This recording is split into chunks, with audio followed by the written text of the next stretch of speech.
ታማለሽ እንዴ? ምን ስርዓት ይኖርሽ እንጂ ለምንድን ነው ያለ ምክንያት የምትሳደቢው?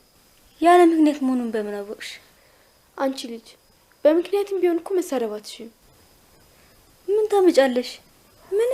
ምንም አታመጭም። እሺ የምትፈልጊው ነገር ሲኖር ጥሪ።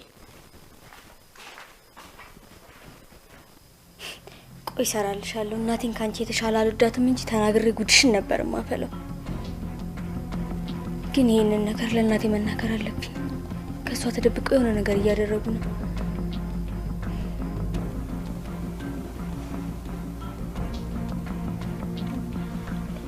እሺ ቀጥይ። ምንድነው? አይ ምንም። እና አይ አዲስ ነገር ኖሮ አይደለም። ግን እኔ መሽኮርሞሙን ተይና ቶሎ ተናገሪ። እኔ ስራ አለብኝ። እናቴ ማየት ፈልጋለሁ። እባክህ እናቴ